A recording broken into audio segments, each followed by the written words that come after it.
Nesse vídeo eu queria falar um pouco sobre a doutrina da inspiração orgânica das Escrituras. Nós vimos em vídeos anteriores a doutrina da inspiração verbal e plenária. Vimos que inspiração se refere à forma como Deus moveu os autores humanos a registrar a revelação, né? E aí a gente viu a doutrina da autoria dual, em que a Bíblia é obra tanto de Deus como dos autores humanos que a registraram. E vimos o que é a inspiração verbal e plenária. Significa inspiração verbal, quer dizer que cada palavra dos manuscritos originais foi inspirada. Inspiração plenária quer dizer que a inspiração se estende a todos os assuntos que a Bíblia toca, né? Então essa foi a doutrina que a gente já viu. Agora, a pergunta que falta responder aqui é como? Como isso aconteceu? Quer dizer, a inspiração é assim, ela é verbal e plenária, mas no momento em que os autores estavam escrevendo as escrituras, como isso estava acontecendo? É isso que falta a gente responder. A gente vai tentar responder nessa aula. E para responder isso, a gente, na verdade, precisa rever uma questão que é muito mais abrangente que isso, né? A gente precisa pensar como que o Espírito Santo age de maneira geral, né? A inspiração é obra do Espírito Santo, mas como é que o Espírito Santo age, né? E aí o professor Bavinck vai dizer que a Escritura nos ensina que o mundo não é independente, não existe e vive por si mesmo, mas que o Espírito Santo é imanente em tudo que foi criado, né? O que quer dizer imanente? Quer dizer que, embora Deus seja distinto das coisas criadas, Deus não é as coisas, Deus não é as pessoas, não é o que foi criado, mas Ele age em, com e através dessas coisas criadas, né? Então, quando as coisas criadas acontecem, Deus está agindo, né? A Bíblia diz que Deus faz a neve cair, Deus faz a chuva cair. Então, Deus age através das coisas criadas. Essa é a doutrina da imanência. A gente vai ver isso depois quando a gente chegar nos atributos de Deus.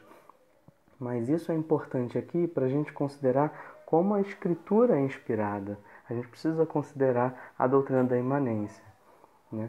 Essa doutrina da imanência vai nos ensinar, por exemplo, a respeito do Espírito Santo, que o Espírito Santo é o criador e conservador da vida, né? Gênesis 1:2 vai dizer que já desde o princípio o Espírito Santo pairava sobre a face das águas. E o verbo pairar ali é a ideia do verbo chocar, né? Ele está ali como uma galinha chocando o ovo, criando vida, conservando a vida ali, né? O Espírito Santo também é a fonte de toda a inteligência e sabedoria. Vários textos bíblicos vão dizer isso, né? Ele é o Espírito de sabedoria. E ele também é o distribuidor dos dons à igreja. Então, ao mesmo tempo que ele cria a vida, ele dá os dons e ele dá a sabedoria. Então, a ação do Espírito Santo, a ação de Deus no mundo, nas pessoas, é muito mais ampla do que apenas chegar e usar as pessoas como se as pessoas fossem máquinas de escrever. Essa foi a doutrina errada que a gente já viu na aula anterior da inspiração mecânica. A inspiração, o processo como o Espírito Santo usa as coisas criadas é muito mais amplo e muito mais profundo do que isso, né? Então, a inspiração dos autores bíblicos para escrever os livros da Bíblia está baseada em todas essas outras atividades do Espírito. Está baseada no fato de que ele é o Criador, de que ele é o conservador da vida, de que ele é o autor dos dons, né?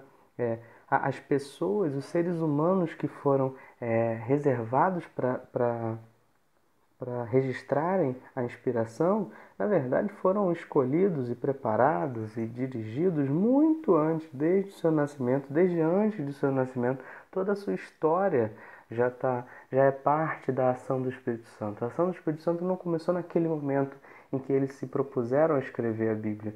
A ação do Espírito Santo começou desde muito antes da criação do mundo. Então é isso que a gente quer dizer quando a gente fala de inspiração orgânica. A gente quer dizer que Deus não encontrou as pessoas certas. Poxa, eu preciso de alguém para escrever um salmo. Eu vou escolher aquela pessoa ali. Não, ele fez as pessoas certas. Se ele queria um salmo de lamento, ele fez uma pessoa que estivesse triste naquele momento para registrar exatamente do jeito que ele queria. Essa é a ideia de inspiração orgânica. E a inspiração orgânica ela se estende a 3 aspectos. A gente vai ver aí na Bíblia. O primeiro aspecto é o aspecto da personalidade, das características pessoais dos autores bíblicos. Veja que as personalidades dos autores bíblicos eram exatamente as personalidades que Deus queria que eles tivessem. Por quê? Porque Deus poderia simplesmente tê-los criado com qualquer personalidade, né? Se Deus é o Criador, ele poderia ter feito com qualquer personalidade. Isso aparece de maneira muito bonita em Êxodo 4:11. Deus está falando com Moisés. Moisés está apresentando uma série de desculpas para não ser aquele que Deus ia enviar, né? E Moisés pede para enviar outra pessoa. E aí Deus diz para ele, disse-lhe o Senhor, quem deu boca ao homem? Quem o fez surdo ou mudo? Quem lhe concede vista ou o torna cego? Não sou eu, o Senhor? Deus é quem faz todas essas coisas. Deus é quem cria o surdo e Deus é quem cria aquele que fala, o mudo e aquele que fala. Deus é quem cria aquele que não enxerga e Deus é quem cria aquele que enxerga. Então, se Deus criou Moisés com aquela dificuldade de fala que ele tinha, aquilo era exatamente o que Deus queria que ele tivesse. Então, Deus não encontrou uma pessoa e por acaso, puxa, que pena que Moisés tem essa dificuldade de fala. Não, Deus fez Moisés exatamente dessa forma, porque era assim que Deus queria revelar alguma coisa a respeito de si mesmo naquele momento, né? Então, as personalidades, as características pessoais de cada autor humano eram exatamente aquilo que Deus queria que eles tivessem, porque Deus poderia ter feito eles de qualquer outra forma, né? Isso é o primeiro ponto. O segundo ponto é que não apenas as personalidades deles, mas as próprias circunstâncias dos autores bíblicos eram exatamente aquelas que eles tivessem. O que eu quero dizer aqui é que o próprio impulso para escrever foi Deus que deu, né? E a gente vê isso, por exemplo, em Judas capítulo 1. O apóstolo vai dizer: Amados, embora estivesse muito ansioso para lhes escrever acerca da salvação que compartilhamos, senti que era necessário escrever-lhes insistindo que batalhassem pela fé. Então, Judas pensou em escrever sobre outra coisa, mas ele sentiu que era necessário escrever sobre o que ele acabou escrevendo. Agora, o fato de que ele sentiu que era necessário provém de quem? Provém de Deus. Quer dizer, Judas não sentiu que era necessário simplesmente porque as circunstâncias dele estavam levando ele a achar isso. Quem é que coordena as circunstâncias? Quem é que está por trás de tudo que acontece? Não é Deus? Então, quando Judas sentiu que era necessário escrever outra coisa, isso é Deus operando através dele para que, no fim das contas, o apóstolo escrevesse exatamente aquilo que Deus queria que ele escrevesse. Então, Deus não... Apesar das circunstâncias, Deus revelou alguma coisa na carta de Judas? Não. Deus revelou o que ele quis revelar, exatamente o que ele quis revelar na carta de Judas, porque ele simplesmente poderia ter mudado todas as circunstâncias. Então, quando Paulo escreve a carta aos Gálatas, por exemplo, tem uma circunstância, alguma coisa acontecendo naquela igreja. Mas essa circunstância é exatamente o que Deus queria para revelar à igreja de todos os séculos verdades fundamentais sobre o Evangelho.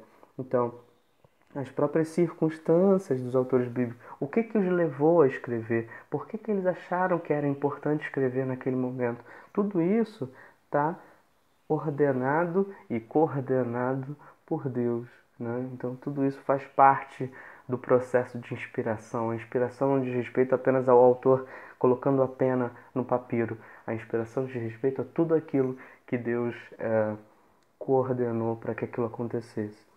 E além disso, a inspiração orgânica também, a inspiração também se estende à capacidade que os autores bíblicos tinham, porque a capacidade que eles tinham era exatamente a capacidade que Deus queria que eles tivessem. Então, por exemplo, Lucas capítulo 1, aliás, aqui não é o versículo 1 não, isso aqui eu acho que é o versículo 3, depois tem que corrigir. Lucas vai dizer: Eu mesmo investiguei tudo cuidadosamente desde o começo e decidi escrever-te um relato ordenado, ó excelentíssimo Teófilo. Lucas está dizendo que ele investigou, que o produto que a gente chama de Evangelho de Lucas, na verdade, é fruto de uma investigação, de um trabalho científico de Lucas. Agora, Então, isso significa que ele não foi inspirado? Não, significa que Deus inspirou não apenas enquanto Lucas estava escrevendo, mas Deus inspirou a própria investigação. Essa investigação está inspirada por Deus. Deus está por trás da investigação, Deus está por trás do material que Lucas conseguiu, seja lá como ele conseguiu isso, né? Então, qualquer material que ele usou, qualquer escrito que ele possivelmente tenha usado, tudo aquilo, Deus está por trás de tudo aquilo. Então, a inspiração, ela se estende não apenas ao momento em que Lucas resolve colocar a pena no papiro, mas ela se estende a tudo aquilo que foi necessário para que aquelas palavras exatamente estivessem no papel e chegassem até nós hoje. Então, a inspiração, de fato, ela se estende muito mais, muito além do que o processo de escrita em si. E é isso que a gente quer dizer com inspiração orgânica, né? O professor vai dizer que a pesquisa, a reflexão, a memória, o uso de fontes, todos os meios ordinários que o autor emprega no processo de escrita de um livro são usados. E longe disso afetar a doutrina da inspiração. Pelo contrário, esses meios são incorporados nela, na doutrina da inspiração, na inspiração, e colocados a serviço do objetivo que Deus tem em mente. Deus quer que alguma coisa seja produzida de alguma forma, com algum tom. Então é isso que exatamente que ele faz. É por isso que a personalidade dos autores humanos é revelada nas Escrituras. Por isso que a gente lê um salmo e sabe que o autor estava triste. A gente lê uma carta de Paulo e sabe que Paulo estava chateado. A gente lê um outro texto bíblico e a gente sabe que o autor estava feliz. Só que esse próprio sentimento do autor está sendo coordenado por Deus, porque Deus está coordenando a personalidade de um para ser uma pessoa mais iracunda e está coordenando a personalidade do outro para ser uma pessoa mais sensível. E Deus queria que houvesse todo esse arco-íris de personalidades diferentes nos escritores bíblicos, porque Deus queria revelar coisas diferentes, né? Então, tudo isso acaba servindo ao objetivo que Deus tem em mente. E daí surgem muitas objeções, né? Existem muitas objeções, a gente não vai entrar em detalhes em todas elas aqui. O livro do Bavinck discute muitas delas, outros livros de teologia sistemática, mas basta dizer o seguinte, que todas essas objeções, na verdade, elas comprovam a própria regra, né? Porque se a Escritura é palavra de Deus, como a gente acredita que ela é, esse conflito, essas objeções não é acidental, isso é necessário e que seja assim. Se a Escritura é o relato da revelação de Deus em Cristo, a Escritura tem que enfrentar a mesma oposição que o próprio Cristo enfrentou, né? Então, quando alguém diz que a ciência, a história natural, diz que as coisas foram diferentes do que a Escritura diz, isso é simplesmente o normal, isso é o que a história natural diz que milagres não acontecem, a gente sabe que acontecem. A ciência vai dizer que o milagre não acontece, mas a gente sabe que acontece. Então, as objeções à Bíblia são apenas coisas esperadas, porque a Bíblia é um produto sobrenatural, está além da natureza humana, da natureza que a gente percebe pela ciência ou pela história. Então, essas objeções são esperadas e a gente não vai entrar em detalhes nelas aqui.